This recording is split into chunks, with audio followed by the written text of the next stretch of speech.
Hi hello welcome back to Swathi Shivu YouTube channel. ಇವತ್ತಿನ ವಿಶೇಷ recipe ಹಾಗೆ 2025 ಮೊದಲ ರೆಸಿಪಿ ಇದು.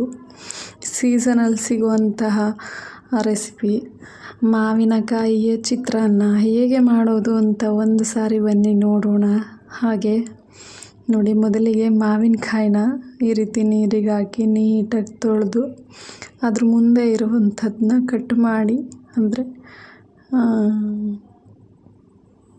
ಮಾಡಿ ತದನಂತರ ಅದನ್ನೆಲ್ಲ ನೀಟಾಗಿ ಹುರಿಬೇಕು.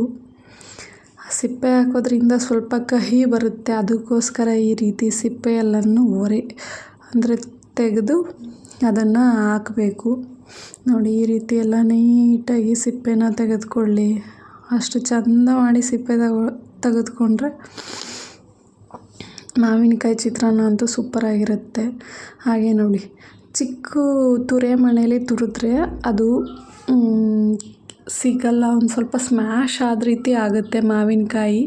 ಈ ರೀತಿ ದೊಡ್ಡ ತುರೆಮಣೆ ಅಂದರೆ ಕಣ್ಣು ಅಗಲವಾಗಿರುವಂತಹ ತುರೆಮಣೇಲಿ ತುರಿದ್ರೆ ಕೊಬ್ಬರಿ ತುರಿಮಣೆ ಅಂತ ಕರೀತಾರೆ ನಮ್ಮ ಸೈಡು. ನಿಮ್ಮ ಕಡೆ ಏನಂತ ಕರೀತಾರೆ ಅಂತ ಗೊತ್ತಿಲ್ಲ. ಇದರಲ್ಲಿ ಈ ರೀತಿ ತುರಿದ್ರೆ ದಪ್ಪದಾಗಿ ಎಳೆ ಬರುತ್ತೆ. ಆ ಎಳೆ ದಪ್ಪವಾಗಿ ಬಂದರೆ ಅದನ್ನು ಚಿತ್ರಾನ್ನದಲ್ಲಿ ತಿನ್ನೋಕೆ ಒಂಥರ ಚೆನ್ನಾಗಿರುತ್ತೆ. ಅದರಲ್ಲೂ ಮಾವಿನಕಾಯಿ ಇಷ್ಟಪಡೋರಿಗಂತೂ ತುಂಬ ಇಷ್ಟ ಆಗುತ್ತೆ ಈ ರೆಸಿಪಿ. ಹಾಗೆ ಮೊದಲಿಗೆ ಒಂದು ಬಾಣಲಿ ಇಡಿ. ಅದಕ್ಕೆ ಮಾವಿನಕಾಯಿ ಚಿತ್ರಾನ್ನ ಅಂತಂದರೆ ಎಣ್ಣೆ ಸ್ವಲ್ಪ ಜಾಸ್ತಿ ಬೇಕೇ ಬೇಕು. ಮಾವಿನಕಾಯಿ ಆಗಲಿ ನಾರ್ಮಲ್ ಚಿತ್ರಾನ್ನನೇ ಆಗಲಿ ಎಣ್ಣೆ ಸ್ವಲ್ಪ ಜಾಸ್ತಿ ಬೇಕು.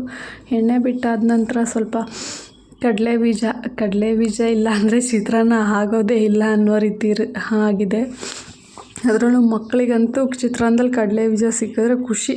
ಚಿತ್ರಾನ್ನ ತಿನ್ನೋದಕ್ಕಿಂತ ಕಡಲೆ ಬೀಜ ತಿನ್ನೋಕ್ಕೆ ಖುಷಿ ಪಡ್ತಾರೆ. ಈ ರೀತಿ ನೀಟಾಗಿ ಫ್ರೈ ಮಾಡ್ಕೊಳ್ಳಿ. ಯಾಕಂದರೆ ಚೆನ್ನಾಗಿ ಫ್ರೈ ಆದರೆ ಮಾತ್ರ ಕಡಲೆ ಬೀಜ ತಿನ್ನೋಕ್ಕೆ ಚೆನ್ನಾಗಿರುತ್ತೆ. ಅರ್ಧಂಬರ್ಧ ಫ್ರೈ ಆದರೆ ಹಸಿ ಇರುತ್ತೆ, ತಿನ್ನೋಕ್ಕೆ ಚೆನ್ನಾಗಿರಲ್ಲ. ಅನುಭವ ಇರೋ ಅಡುಗೆ ಮಾಡೋರಿಗಂತೂ ಗೊತ್ತೇ ಇರುತ್ತೆ ಯಾವ ರೀತಿ ಮಾಡೋದು ಅಂತ. ಫ್ರೈನ ಅನುಭವ ಇಲ್ಲದೆ ಹೊಸ್ದಾಗಿ ಕಲಿತಾ ಇರೋರಿಗೆ ಹೇಳ್ತಾ ಇರೋದು. ನೋಡಿ, ಈ ರೀತಿ ನೀಟಾಗಿ ಫ್ರೈ ಮಾಡ್ಕೊಂಡ್ಮೇಲೆ ಮತ್ತೆ ಅದಕ್ಕೆ ಕಡಲೆ ಬೇಳೆನ ಹಾಕ್ತಾಯಿದ್ದೀನಿ. ಯಾಕಂದರೆ ಚಿತ್ರಾನ್ನದ ಜೊತೆ ಕಡಲೆಬೇಳೆ ಇದ್ದರೆ ಸೂಪರ್ ಅಲ್ವಾ. ಚಿತ್ರಾನ್ನಕ್ಕೆ ಯೂಸ್ ಮಾಡೋವಂಥ ಐಟಮ್ಸ್ಗಳೆಲ್ಲ ಹಾಕಿ ಮಾಡಿದ್ರೆ ಚಿತ್ರಾನ್ನದ ರೆಸಿಪಿ ಸೂಪರಾಗಿರುತ್ತೆ. ನೋಡಿ, ಬೇಳೆನೂ ಕೂಡ ಫ್ರೈ ಆಯಿತು. ಈ ರೀತಿ ಬಾಣಲಿನ ಸ್ವಲ್ಪ ಉರುಗಿಸಿ ನಾವು ಕಡಲೆಬೇಳೆನ ಎತ್ಕೊಂಡ್ರೆ ಬೇಗ ಬರುತ್ತೆ. ಹಾಗೇ ನಾವು ಹಿಂಗೆ ಎತ್ತುತ್ತಾ ಹೋಗ್ತೀವಿ ಅಂತಂದರೆ ಕಡಲೆಬೇಳೆನ ಆಗಲ್ಲ. ಅನುಭವ ಎಲ್ಲವನ್ನೂ ಕಲಿಸುತ್ತದೆ. ಹಾಗೆ ಅಡುಗೆ ಮಾಡ್ತಾ ಅನುಭವ ಆಗ್ತಾಯಿದ್ರೆ ಪ್ರತಿಯೊಂದನ್ನು ಕಲಿಸುತ್ತೆ. ನೋಡಿ, ನನ್ನ ಹತ್ರ ಸಣ್ಣ ಉದ್ದಿನಬೇಳೆ ಇದ್ದಿದ್ದು ಆ ಜಾಲರಿ ತೂತಲ್ಲೇ ಸೇರಿಕೊಳ್ಳುತ್ತೆ ಅನ್ನೋ ಉದ್ದೇಶಕ್ಕೆ ಹಾಕಲಿಲ್ಲ. ಬಟ್ ನೀವು ಉದ್ದಿನಬೇಳೆನ ದಪ್ಪ ಉದ್ದಿನಬೇಳೆ ಇದ್ದರೆ ಹಾಕಿ. ಹಾಗೆ ನೆಕ್ಸ್ಟ್ ಇದಕ್ಕೆ ಸಾಸಿವೆ ಮತ್ತು ಜೀರಿಗೆ ಏನಕ್ಕಪ್ಪ ಚಿತ್ರಾನ್ನಕ್ಕೆ ಹಾಕೋದು ಅಂತಂದರೆ, ಜೀರಿಗೆ ನಾವು ಹಸಿಮೆಣಸನ್ನ ಯೂಸ್ ಮಾಡ್ತೀವಲ್ವ, ಅದಕ್ಕೋಸ್ಕರ ಜೀರಿಗೆ ಗ್ಯಾಸ್ಟ್ರಿಕ್ ಆಗಬಾರ್ದು ಅಂತ ಜೀರಿಗೆ ಹಾಕೋದು.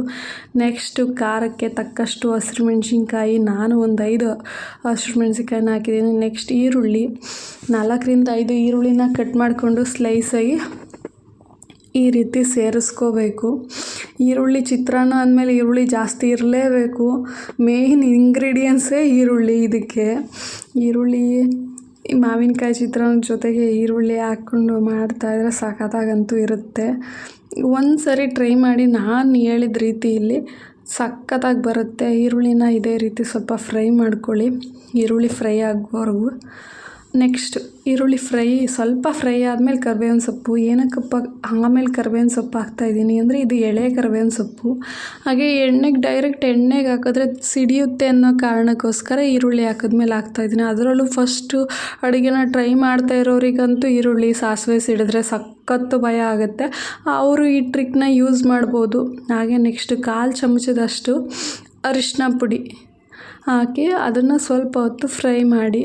ಅಂದರೆ ಅರಿಶಿನದ ಹಸಿ ವಾಸನೆ ಹೋಗೋವರೆಗೂ ಫ್ರೈ ಮಾಡಿದ್ರೆ ಸಾಕು. ನೆಕ್ಸ್ಟ್ ರುಚಿಗೆ ತಕ್ಕಷ್ಟು ಉಪ್ಪನ್ನ ಸೇರಿಸಿ. ಅದಕ್ಕೆ ಉಪ್ಪನ್ನ ಸೇರಿಸಿ ಒಂದು ಸರಿ ನೀಟಾಗಿ ಮಿಕ್ಸ್ ಕೊಟ್ಟು ಒಂದು 10ರಿಂದ 20 ಸೆಕೆಂಡ್ ಮಿಕ್ಸ್ ಕೊಟ್ಟು ಫ್ರೈ ಮಾಡಿದ್ರೆ ನೆಕ್ಸ್ಟು ಅದಕ್ಕೆ ತುರಿದಿಟ್ಕೊಂಡಿದ್ದಂಥ ಮಾವಿನಕಾಯಿನ ಸೇರಿಸಿ, ಮಾವಿನಕಾಯಿ ಚಿತ್ರಾನ್ನಕ್ಕೆ ಮಾವಿನಕಾಯಿ ಇಲ್ಲ ಅಂದರೆ ಚಿತ್ರಾನ್ನ ಆಗಲ್ಲ ಅಲ್ವಾ, ಅದೇ ರೀತಿ ಈಗ ಸದ್ಯಕ್ಕೆ ಮಾವಿನಕಾಯಿನ ಸೇರಿಸಿ ನೀಟಾಗಿ ಫ್ರೈ ಕೊಡಿ, ಮಿಕ್ಸ್ ಕೊಟ್ಟು ಆಮೇಲೆ ಫ್ರೈ ಮಾಡಿ. ಏನಕ್ಕೆ ಅಂತಂದರೆ ಈರುಳ್ಳಿ ಜೊತೆಗೆ ಆ ಮಾವಿನಕಾಯಿ ಹುಳಿ ರಸ ಮಿಕ್ಸ್ ಆಗಬೇಕು. ಅದರಲ್ಲೂ ಮಕ್ಕಳಂತೂ ಆ ಈರುಳ್ಳಿನೇ ತಿಂತಾರೆ, ಏನಕ್ಕೆ ಅಂದರೆ ಅದು ಹುಳಿ ಹುಳಿಯಾಗಿ ಒಂಥರ ಟೇಸ್ಟಿಯಾಗಿರುತ್ತೆ. ಅದಕ್ಕೋಸ್ಕರ ಈ ರೀತಿ ನೀಟಾಗಿ ಮಿಕ್ಸ್ ಕೊಡ್ಬೇಕು. ನೀವು ಮಿಕ್ಸ್ ಕೊಟ್ಟು ಫ್ರೈ ಮಾಡಿ, ಮಾವಿನಕಾಯಿ ಎಲ್ಲ ನೀಟಾಗಿ ಮಿಕ್ಸ್ ಆಗಿ ಹುಳಿ ಉಪ್ಪು ಖಾರ ಇದ್ರಂತೂ ಇದು ಚಿತ್ರಾನ್ನ ಸೂಪರಾಗಿರುತ್ತೆ. ಚಿತ್ರಾನ್ನ ಅಂತಲ್ಲ, ಯಾವುದೇ ಅಡುಗೆ ಆದರೂ ಅಷ್ಟೇ. ಹಾಗೆ ನನ್ನ ಚಾನಲ್ನ ಸಬ್ಸ್ಕ್ರೈಬ್ ಮಾಡ್ಕೊಳ್ದೆ ನೋಡ್ತಾ ಇರೋರು ಪ್ಲೀಸ್ ಸಬ್ಸ್ಕ್ರೈಬ್ ಮಾಡ್ಕೊಂಡು ನೋಡಿ. ಇಷ್ಟ ಆದರೆ ಲೈಕ್ ಆ್ಯಂಡ್ ಶೇರ್ ಮಾಡಿ. ನೋಡಿ, ಇದನ್ನೆಲ್ಲ ನೀಟಾಗಿ ಮಿಕ್ಸ್ ಮಾಡಿದ್ಮೇಲೆ ಫಸ್ಟೇ ನಾವು ಫ್ರೈ ಮಾಡಿಟ್ಕೊಂಡಿದ್ದಂಥ ಕಡಲೆ ಬೀಜ ಮತ್ತು ಕಡಲೆಬೇಳೆನ ಸೇರಿಸಿ ಅದನ್ನು ಮಿಕ್ಸ್ ಮಾಡ್ತಾಯಿದ್ದೀವಿ. ಇವಾಗ ಚಿತ್ರಾನ್ನ ರೆಡಿ ಇಲ್ಲ, ಚಿತ್ರಾನ್ನದ ಗೊಜ್ಜು ರೆಡಿ. ಮಾವಿನಕಾಯಿ ಚಿತ್ರಾನ್ನದ ಗೊಜ್ಜು ರೆಡಿಯಾಗಿದೆ. ನೆಕ್ಸ್ಟ್ ಇದಕ್ಕೆ ಬಿಡಿ ಬಿಡಿಯಾಗಿ ಮಾಡಿಟ್ಕೊಂಡಂಥ ಅನ್ನನ ತಗೊಳ್ಳಿ. ನೋಡಿ, ಈ ರೀತಿ ಉದುರಾಗಿರ್ಬೇಕು ಅನ್ನ ಅಂತೂ. ಅನ್ನ ಉದುರಾಗಿದ್ದರೆ ಚಿತ್ರಾನ್ನಕ್ಕೆ ಆಗಲಿ ವಾಂಗಿಬಾತ್ಗೆ ಆಗಲಿ, ಕೆಲವೊಂದು ರೆಸಿಪಿಗಳಿಗಂತೂ ಪಲಾವು ಅವಕ್ಕೆ ಸೂಪರಾಗಿರುತ್ತೆ. ಬಿರಿಯಾನಿ ನೋಡಿ, ಇದಕ್ಕೆ ಸ್ವಲ್ಪ ಗೊಜ್ಜು ಹಾಕೊಂಡು ನೀಟಾಗಿ ಮಿಕ್ಸ್ ಮಾಡಿ, ಅನ್ನ ತುಂಬ ಬಿಸಿ ಇದ್ದದ್ರಿಂದ ನಾನು ಈ ರೀತಿ ಮಿಕ್ಸ್ ಮಾಡ್ತಾಯಿದ್ದೀನಿ. ಇಲ್ಲಾಂದರೆ ನೀವು ಕೈಯಲ್ಲೇ ಬೇಕಾದರೂ ಮಿಕ್ಸ್ ಮಾಡ್ಬೋದು. ನೋಡಿ, ಈ ರೀತಿ ಮಿಕ್ಸ್ ಮಾಡಿ ಸೂಪರಾಗಿರುತ್ತೆ. ಹಾಗೆ ನನ್ನ ವಿಡಿಯೋನ ಕೊನೆ ತನಕ ನೋಡಿದ್ದಕ್ಕೆ ತುಂಬ ಧನ್ಯವಾದಗಳು. Thank you for watching.